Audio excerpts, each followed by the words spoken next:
Why is it so hard for you to love yourself? Why does learning to love yourself make you feel triggered?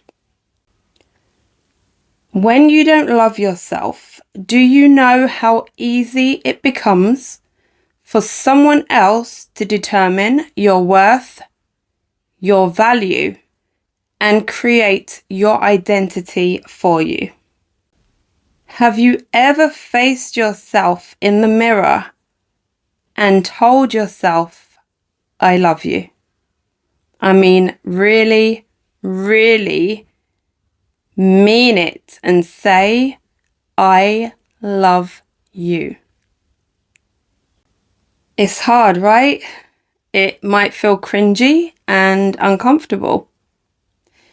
It might even bring up feelings of self-hatred and disgust. But if you want to be committed to turning your life around, learning to love yourself is the first non-negotiable step that you have to take. No exceptions, no excuses. And whilst it might be one of the most difficult and challenging actions that you'll ever take, it will, without a doubt, also be one of the most rewarding, transformative, and life-changing decisions that you will ever make. And as you go along your journey of self-healing, you will discover a newfound feeling for yourself of increased self-respect, increased self-worth, and increased self-value. Start being mindful of yourself, your patterns, your habits, your behaviors. Who and what makes you feel good? Who and what doesn't make you feel good? Figure it out. You either keep it or you get rid of it. Don't use excuses to not make the change.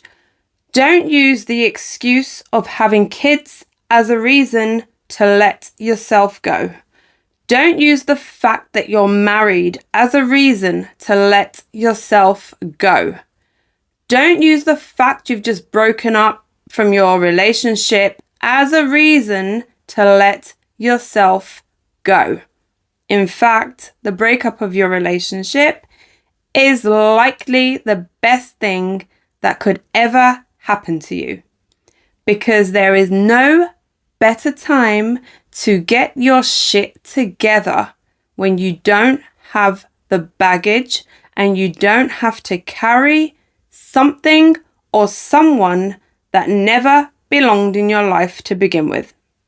Remember, you are creating your reality with every thought that you have, every decision that you make, and every action that you take. People may judge you. People may make assumptions based on the perceptions that they have on you. I get it. It's happened to me my entire life. And in all honesty, I don't look like half the things that I've been through. And that's simply because I've never allowed my circumstances, my situations to define me or beat me. And what people think of you and what people think of me is none of our business.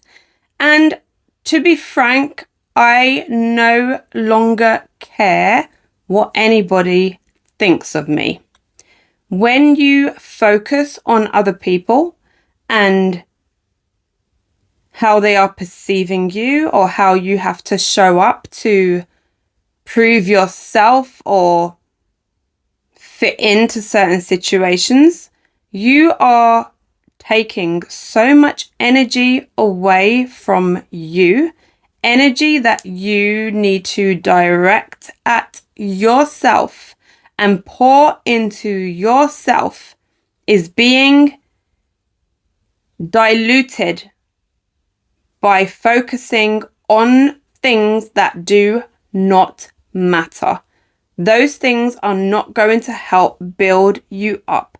Focusing on things that do not add to your life in a positive way are only going to deplete you of all the resources that you need to pour into yourself. And once you reach a point of no longer caring about other people's misguided perceptions of you, you will become limitless in your self-belief, your self-confidence, and nothing or no one can or will ever stand in your way of you reaching your full potential. And as much as everything that we want to create in our life begins internally, everything is an internal process. I say this every episode and I will continue to say it. We also have to be mindful that those changes we are creating internally will eventually have an effect on our external being. And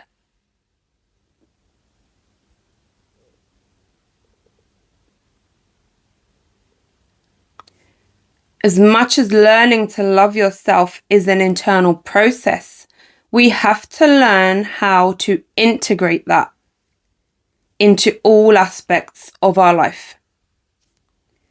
How are you taking care of yourself day to day? How are you taking care of yourself physically? What you eat? How often do you move? Do you get regular exercise?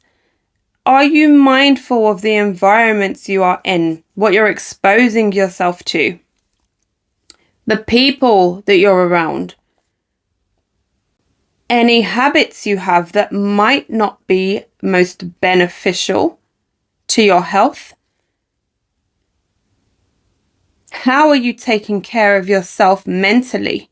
And as much as learning to love yourself is an internal process, it will have an effect on every other area of your life. And it might feel like it's hard work. It is hard work. But once you make a decision to change your life because you're sick of suffering and you don't want to be stuck where you are anymore, those changes will just naturally happen. You won't even really have to think about them. Once you become self-aware of the things that you want to change in your life, they will just naturally occur. You just have to be open and willing to allow those changes to happen. So I'm going to leave you with a quote of mine that I would like you to write down in the third person. And when you read this quote, I want you to embody this energy. My presence is a gift that many take for granted, yet few can afford.